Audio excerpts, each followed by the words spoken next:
राहुल गांधी, राहुल गांधी। एक बार जोरदार ताली हम सबके नेता आदरणीय राहुल गांधी जी के लिए।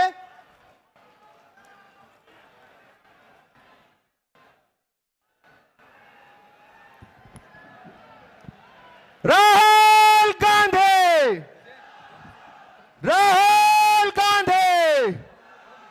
एक बार दोनों हाथ उठा के जब राहुल गांधी जी हमारे मंच पर आएंगे जोरदार नारों के साथ, राहुल गांधी, राहुल गांधी।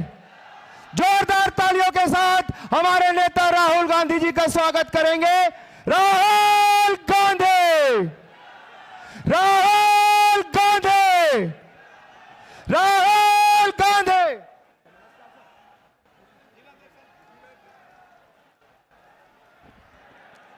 अब मैं सर्वप्रथम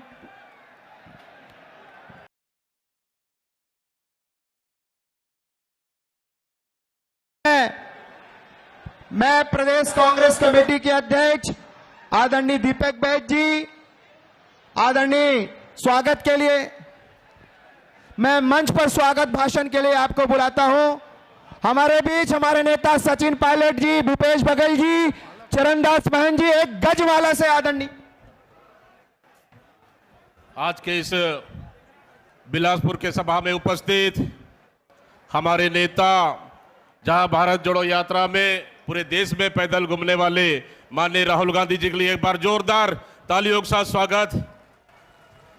साथ ही हमारे बीच में हमारे प्रभारी माननीय सचिन पायलट जी, पूर्व मुख्यमंत्री भूपेश बघेल जी, चरणदास महंत जी और जिला कांग्रेस के अध्यक्ष और तमाम हमारे सेक्रेटरीज और तमाम हमारे नेतागण।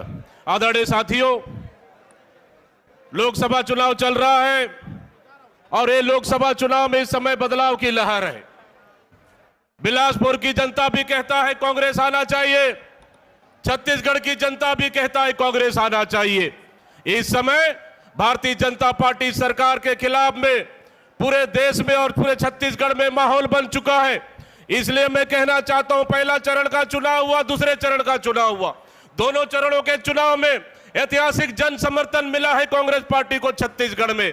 मैं आप लोगों से आज निवेदन करता हूं कि इस बिलासपुर सीट पे जीतना है और आने वाले तीसरा चरण के 7 सीट जीतना है। इसलिए सब लोग से सहयोग और आशीर्वाद का अपेक्षा करते हुए हमारे नेता को, हम लोग को सुनना है। इतनी बोलकर मैं अपनी वाणी को विराम दे रहा हूं। बहुत बहुत धन्यवाद। जय हिंद।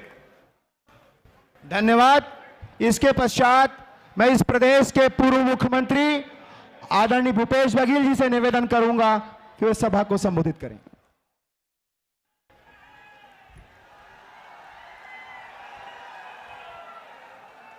बोले भारत माता की, छत्तीसगढ़ माता की, कांग्रेस पार्टी जिंदाबाद, राहुल गांधी जिंदाबाद। आदरणीय राहुल जी, आदरणीय सचिन पायलट जी, आदरणीय डॉक्टर चरणदास महंत जी, आदरणीय दीपक बैज जी और जिसके प्रचार के लिए हम सब आए हैं भाई देवेंद्र यादव जी और सभी विधायकगण, पूर्व विधायकगण, संगठन के सभी साथियों, भाइयों बहनों, युवा साथियों, पत्रकार मित्रों।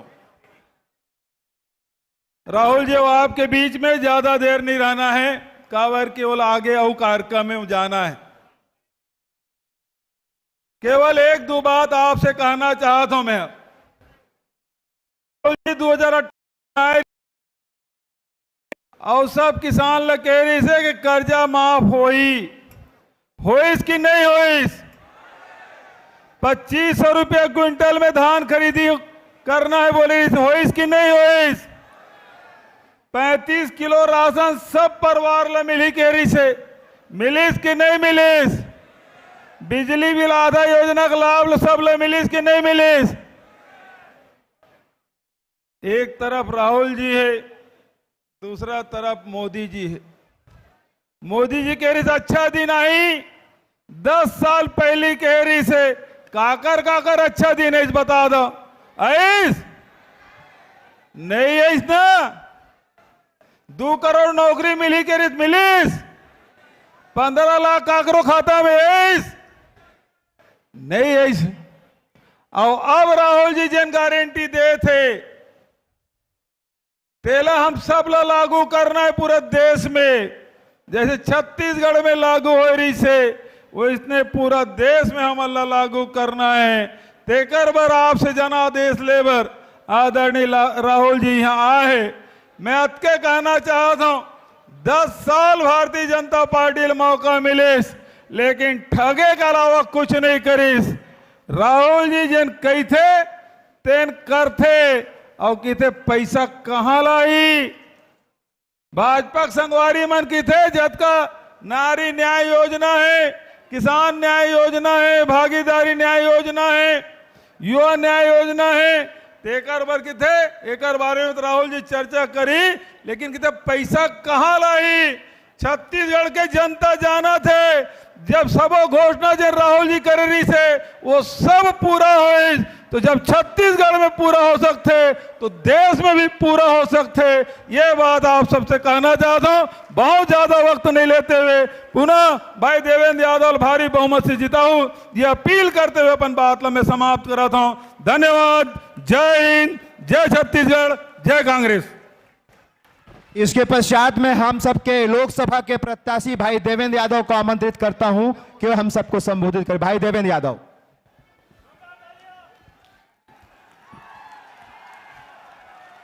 मेरे साथ सब लोग दोनों हाथ उठाकर जयकारा लगाएंगे। बोलो भारत माता की, छत्तीसगढ़ मातारी की, महामाया दाई की, बोलो परम पूज्य गुरु घासीदास बाबा की। हमारे बीच में देश के युवाओं के और न्याय के आवाज हमारे नेता आदरणीय राहुल जी, यहाँ पर उपस्थित युवाओं को आगे बढ़ाने वाले आदरणीय सचिन पायलट, पूर्व मुख्यमंत्री भूपेश बघेल जी, अध्यक्ष दीपक बैज जी, सभी सम्मानित मंच। मैं आप सब के बीच में बस इतना कहना चाहता हूं, पिछले 35 वर्षों से बिलासपुर की जो आम जनता है उसके साथ भारतीय जनता पार्टी ने छल किया है। हमेशा वो आपको वोट देने की मशीन बनाकर अपने प्रत्याशी को जिताकर ले जाते हैं लेकिन उनका प्रत्याशी पलट के आपके पास, आपके गांव, आपके सुख दुख में नहीं आता है। मैं आपसे ये बात कहना चाहता हूं, आपसे ये आह्वान करना चाहता हूं, आज ये अवसर है बदलाव का। आज ये अवसर है कि एक ऐसे कांग्रेस पार्टी को यहां पर हम लोग मजबूती से खड़े करें जो आपके बीच में, आपके सुख दुख में, आपके छोटे बड़े काम में आपके बीच में शरीक रह सके। मैं आपसे उम्मीद करता हूं, आपसे निवेदन करता हूं, जिस तरीके से पिछले 2 चरण के चुनाव हुए हैं बीजेपी टाए टाए फेस हो चुकी है। अब हम लोगों को एकजुट होकर इस बार चुनाव लड़ना है। और मैं आदरणीय राहुल जी से ये कहना चाहता हूं, मुझे पूरा भरोसा है यहाँ बैठे हुए एक एक व्यक्ति पर, वो इस बार खुद देवेंद्र यादव बनकर चुनाव लड़ रहे हैं। और अगर मेरी बात सही है तो तालियों की गूंज से इस बात का समर्थन करें। गांव-गांव में हर जगह पर एक एक व्यक्ति लगातार लगा हुआ है क्योंकि सभी लोग ये जानते हैं कि कांग्रेस आएगी तो राहुल जी आएंगे और राहुल जी आएंगे तो न्याय होगा। और ये न्याय की लड़ाई है, संविधान की लड़ाई है, हमारे आत्मसम्मान की लड़ाई है। और ये जो अहंकार भारतीय जनता पार्टी के नेताओं को है वो अहंकार खत्म करने की लड़ाई है। मुझे पूरा भरोसा है आपका साथ आशीर्वाद मिलेगा। आप सभी लोगों से पुनः हाथ जोड़कर निवेदन करते हुए कि 7 मई को ये मौका जाने नहीं देना है। एदारी मजा नहीं आए, एक बार ओ मजबूती से बदलबो ना। एदारी, एदारी मेरे साथ दोनों हाथ से नारा लगाएंगे, लड़ेंगे, लड़ेंगे, लड़ेंगे कांग्रेस पार्टी। अब मैं हमारे नेता आदरणीय राहुल जी को मैं आमंत्रित करता हूं, जोरदार तालियों से दोनों हाथ उठाकर सभी खड़े होके राहुल गांधी जिंदाबाद, राहुल गांधी जिंदाबाद, राहुल गांधी जिंदाबाद, राहुल गांधी जिंदाबाद। जोरदार तालियों से स्वागत करेंगे।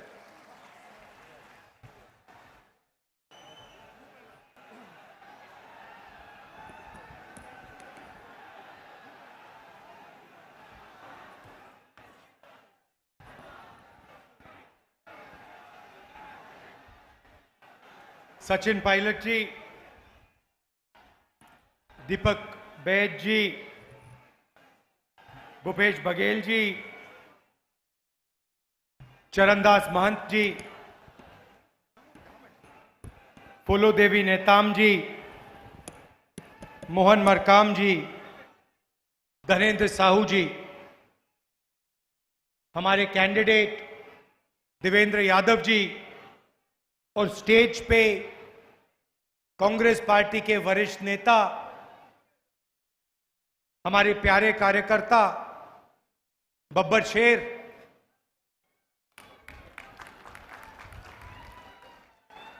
भाई और बहनों, प्रेस के मित्रों, आप सबका यहां बहुत बहुत स्वागत, नमस्कार। ये चुनाव मामूली चुनाव नहीं है। इसमें विचारधारा की लड़ाई है। एक तरफ कांग्रेस पार्टी, इंडिया गठबंधन और दूसरी तरफ बीजेपी। और जो लोग राजनीति को समझते हैं और हिंदुस्तान में ऐसे करोड़ों लोग हैं, उनको मालूम है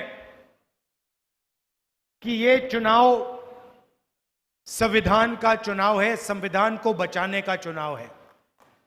ये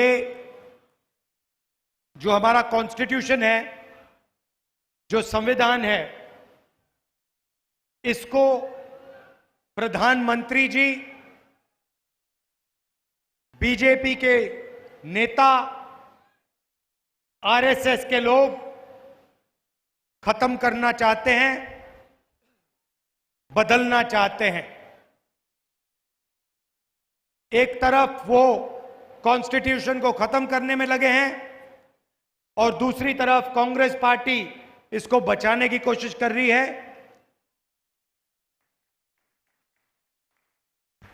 तो ये 2024 का चुनाव एक प्रकार से संविधान का चुनाव है। अब ये जो संविधान है, ये सिर्फ एक किताब नहीं है। लोग इसको कहते हैं कि ये दुनिया का सबसे बड़ा कॉन्स्टिट्यूशन है, मगर ये सिर्फ किताब नहीं है। ये इस देश में ये गरीबों को अधिकार देता है, ये गरीबों की रक्षा करता है, प्रोटेक्शन देता है, उनके भविष्य की देखभाल करता है और देश में उनकी आवाज और उनका जो जीने का तरीका है, उसकी रक्षा करता है। बीजेपी चाहती है कि इसे फाड़ के फेंक दिया जाए और राज 20-25 लोग अरबपति करें और बाकी जनता देखती रहे। बीजेपी के नेता कहते हैं, एक नहीं अनेक ने कहा है कि हमारी सरकार बनेगी तो इस बार हम कॉन्स्टिट्यूशन को, संविधान को खत्म कर देंगे। दूसरे नेता कहते हैं कि रिजर्वेशन को खत्म कर देंगे। देखिए, संविधान में से रिजर्वेशन निकला, संविधान में से वोट निकला, संविधान में से पब्लिक सेक्टर निकला, संविधान में से आपके अधिकार आए, आपके जो हक हैं, ये सब संविधान की देन है। और अगर ये चला जाएगा तो आदिवासी भाइयों को मैं कहना चाहता हूं,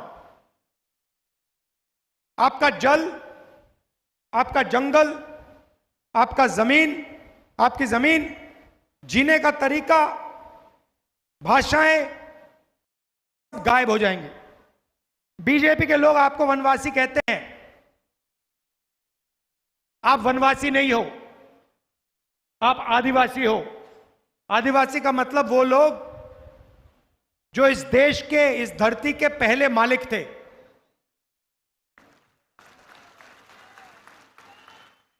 और ये चाहते हैं, आपको वनवासी कहते हैं और चाहते हैं कि भैया आपका जंगल गायब हो जाए, जमीन चले जाए, जल चले जाए और आप बाकी प्रदेशों में जाके सड़कों पे भीख मांगो। दलितों को अगर अधिकार मिला तो कॉन्स्टिट्यूशन ने दिया, संविधान ने दिया। पिछड़ों को रिजर्वेशन मिला, संविधान ने दिया। इसके बिना, मैं आपको बता रहा हूं, इसके बिना हिंदुस्तान के गरीब लोगों के लिए कुछ नहीं बचने वाला है। ये कहते हैं कि हम रिजर्वेशन के खिलाफ नहीं हैं। रिजर्वेशन एक सोच है। रिजर्वेशन का मतलब हिंदुस्तान के पिछड़ों को, दलितों को, आदिवासियों को देश में भागीदारी मिलनी चाहिए।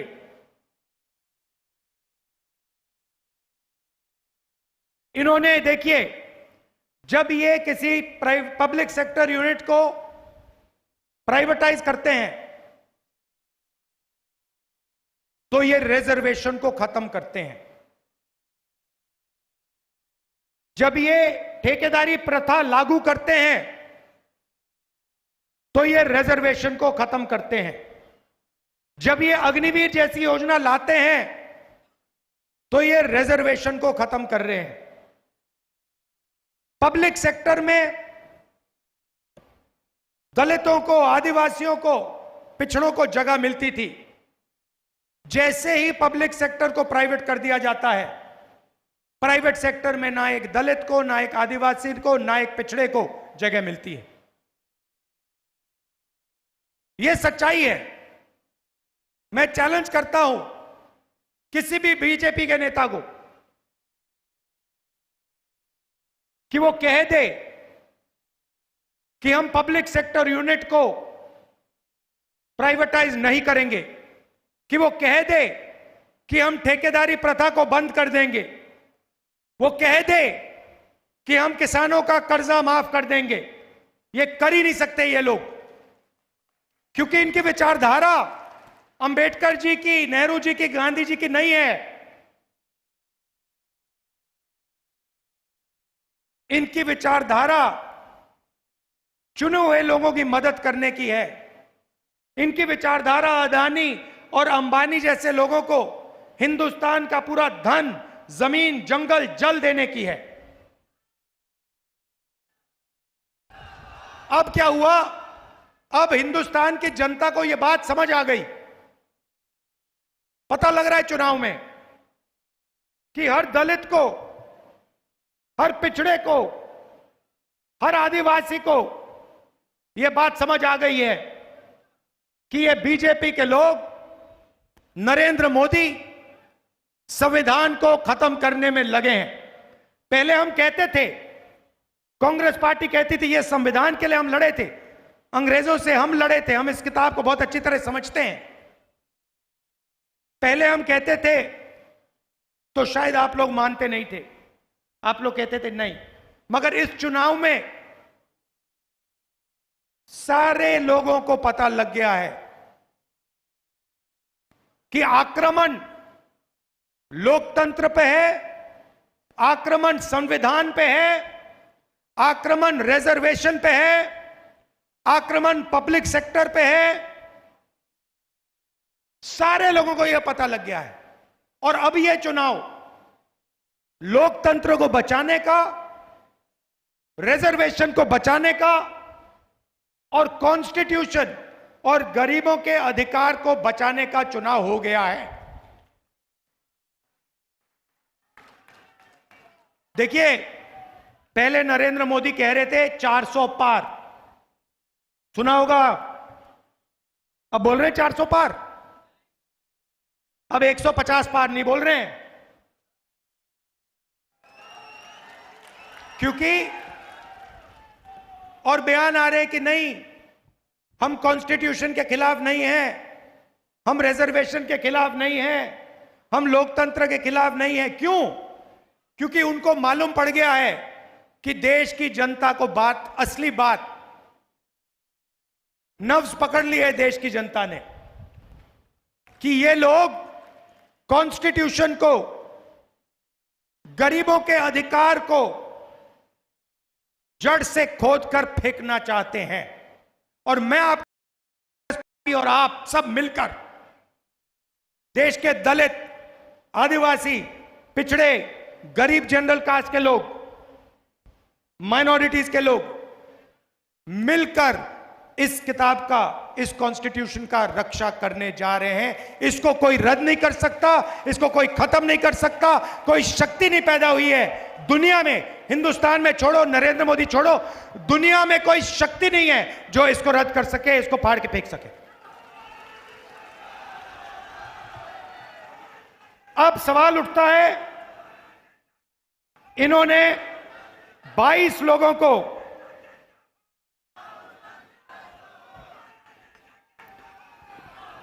इन्होंने 22 लोगों को 16 लाख करोड़ रुपया दिया है।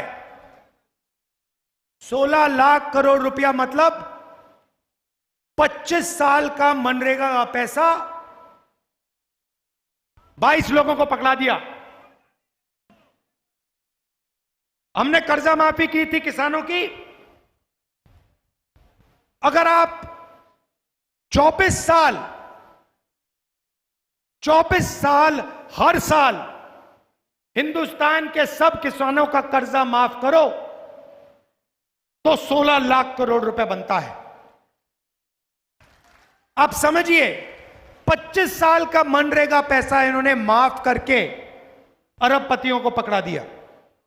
हालत यह बनी है कि 22 लोगों के पास उतना ही धन है जितना हिंदुस्तान के 70 करोड़ लोगों के पास है।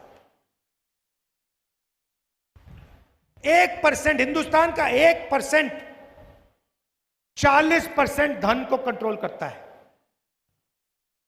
यह नरेंद्र मोदी जी के देन है। पब्लिक सेक्टर के यूनिट प्राइवेटाइज करते जाते हैं, रेलवेज को प्राइवेटाइज करने की कोशिश कर रहे हैं। आप समझो कितने लोगों को यह बेरोजगार बनाएंगे, कितने लोगों से ये रिजर्वेशन छीनेंगे, कितने दलितों को, पिछड़ों को, आदिवासियों की जिंदगी ये बर्बाद करेंगे। ये लगे हुए हैं। जितना भी पैसा है सारा का सारा वही 20-25 लोगों को। जीएसटी आप देते हो।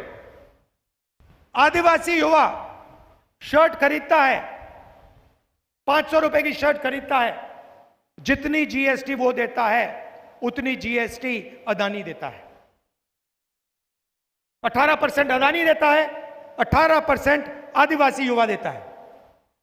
आदिवासी युवा बेरोजगार, उसके माता पिता हजारों में कमाते हैं और अदानी हजारों करोड़ों में कमाता है, मगर टैक्स अदानी जितना, आदिवासी जितना। क्या मतलब है? तो आप लोगों के जेब से पैसा निकलता है, पेट्रोल खरीदते हो, पेट्रोल खरीदने का पैसा आपके जेब से निकलता है, अदानी की ओर जाता है। बिजली का स्विच ऑन करते हो, अदानी को पैसा जाता है। शर्ट खरीदते हो, अदानी को पैसा जाता है। जंगल जाता है, जमीन जाती है, जल जाता है। तो पूरा का पूरा फायदा उनको पकड़ा दिया। तो अब कांग्रेस पार्टी क्या करने जा रही है? मैं आपको खुश करने के लिए 2-3 चीजें आपसे कहना चाहता हूं। मूड आपका अच्छा हो जाएगा। संविधान को बचाना है, रिजर्वेशन को बचाना है, मगर जितना धन उन्होंने अदानी को दिया उतना धन हमें आपको देना है।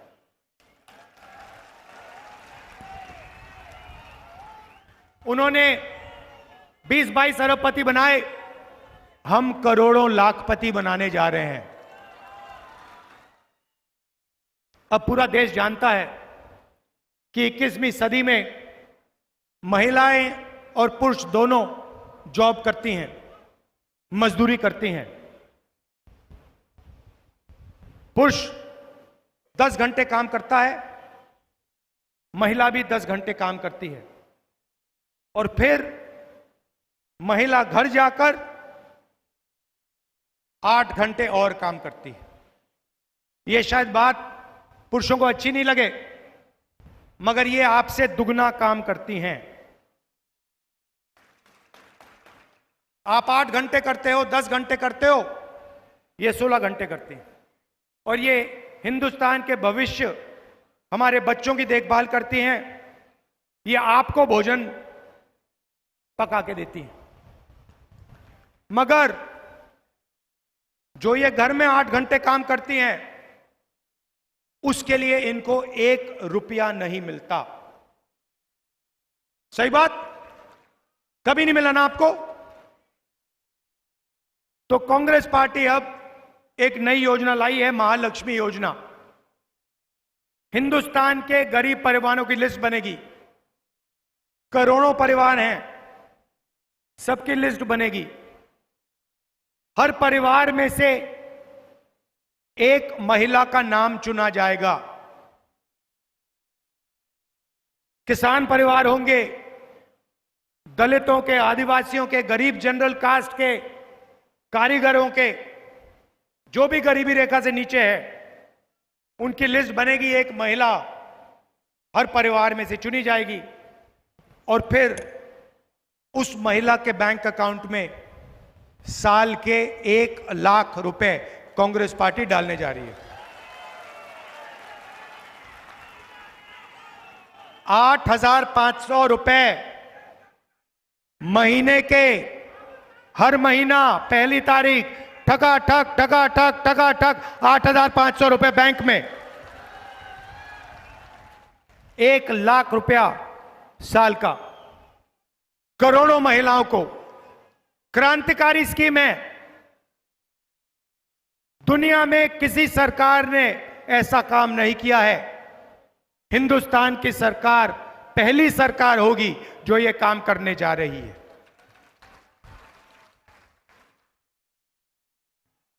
नरेंद्र मोदी जी ने युवाओं को बहुत तंग किया।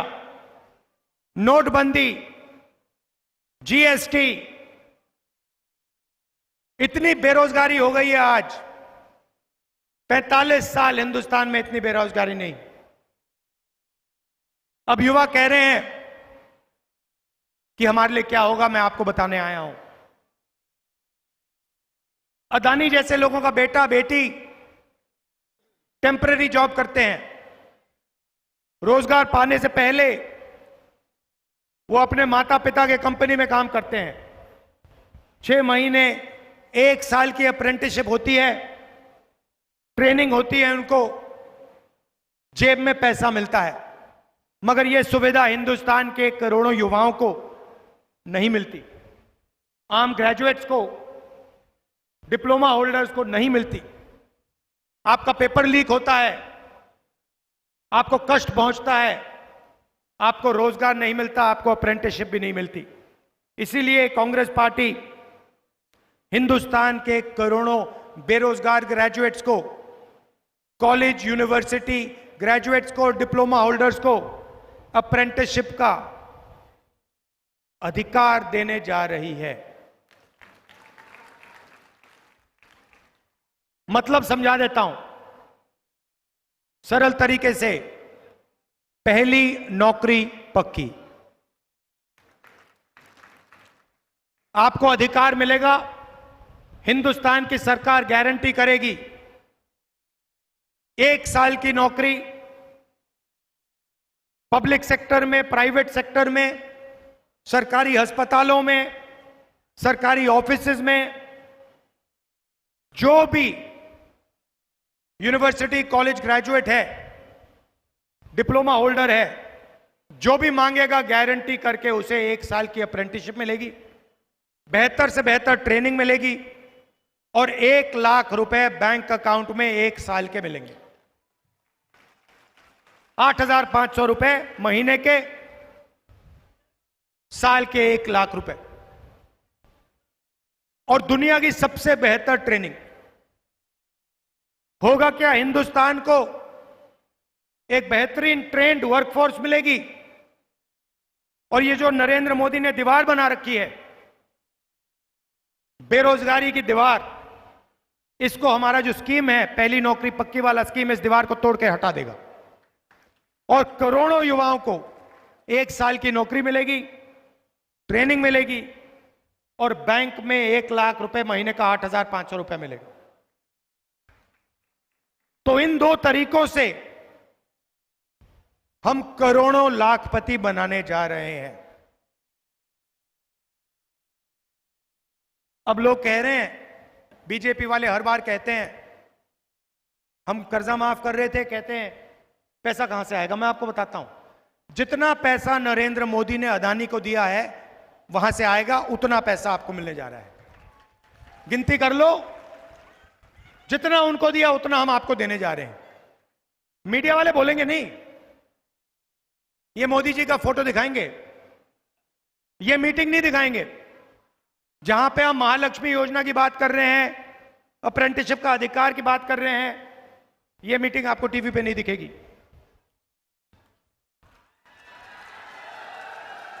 ये भी पता लगा लो भाई और बहनों, ये भी पता लगा लो, मीडिया के मालिकों में, बड़े बड़े एंकर्स में आदिवासी कितने हैं, दलित कितने हैं, पिछड़े कितने हैं, ये पता लगा लो। अगर समझना चाहते हो कि आपके जो मुद्दे हैं टीवी पे क्यों नहीं आते, तो ये पता लगा लो। कभी आपने किसान का मुद्दा टीवी पे देखा है? ना। महंगाई के बारे में कभी किसी एंकर को बोलते हुए देखा? ना। भागीदारी की बात कभी किसी एंकर से सुनी? ना। रिजर्वेशन कभी किसी एंकर से सुनी बात? ना। आपका कोई है ही नहीं इसमें। एक पिछड़ा, एक दलित, एक आदिवासी, एक गरीब जनरल कास्ट का नहीं है इनमें। ये अरबपतियों के हैं, ये उनकी बात करते हैं। उनकी शादी होगी तो पूरा हिंदुस्तान देखेगा, 24 घंटा चलाएंगे। अरबपति की शादी होगी, डांस गाना सब दिखेगा आपको। मगर किसान भूखा मर जाए, हाथ जोड़ता मर जाए, कभी टीवी पे नहीं दिख सकता आपको। मजदूर पिसा जा रहा है, मर रहा है, ये कहते हैं मनरेगा नहीं देना चाहिए, आदत खराब हो जाती है मजदूरों की। मगर जब अरबपतियों का कर्जा माफ होता है तो उनकी आदत खराब नहीं होती।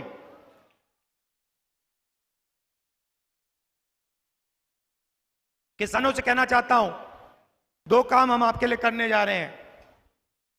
सरकार आएगी, आपका कर्जा माफ होगा सीधा।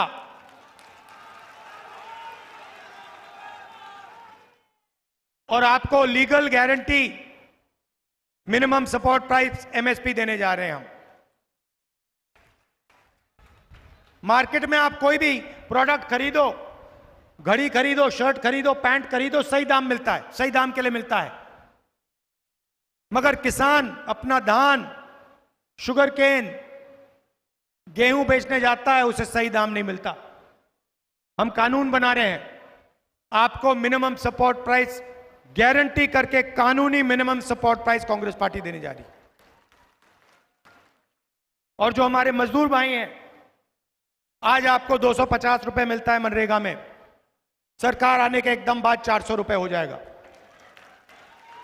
और जो आशा और आंगनवाड़ी का काम करती हैं, जो यहां आई हैं, आपकी आमदनी हम दुगनी करने जा रहे हैं।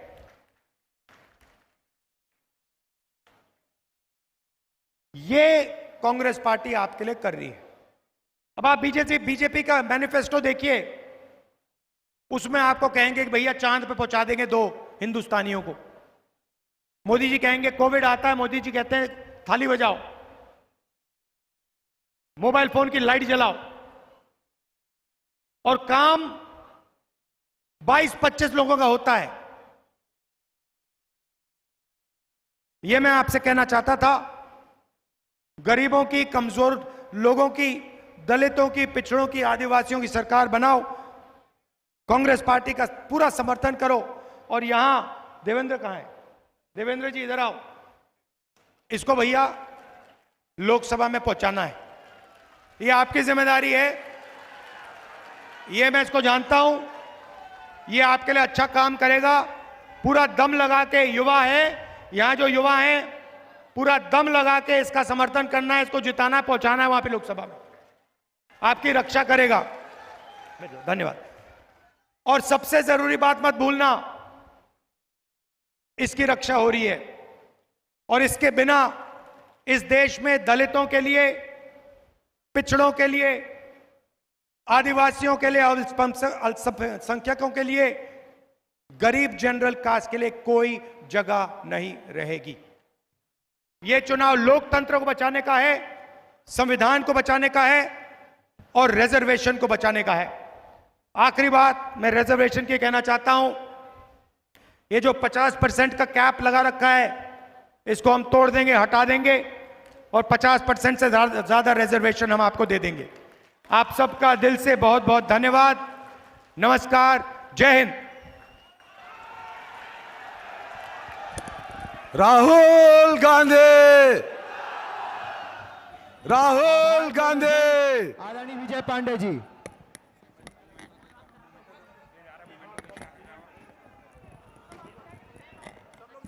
आज के इस बहुत ही महत्वपूर्ण लोकसभा के जन आम सभा में उपस्थित राहुल गांधी जी का मैं बहुत बहुत आभार व्यक्त करता हूं, जिन्होंने एक जननायक की तरह 35,000 किलोमीटर की यात्रा पूरे देश में की।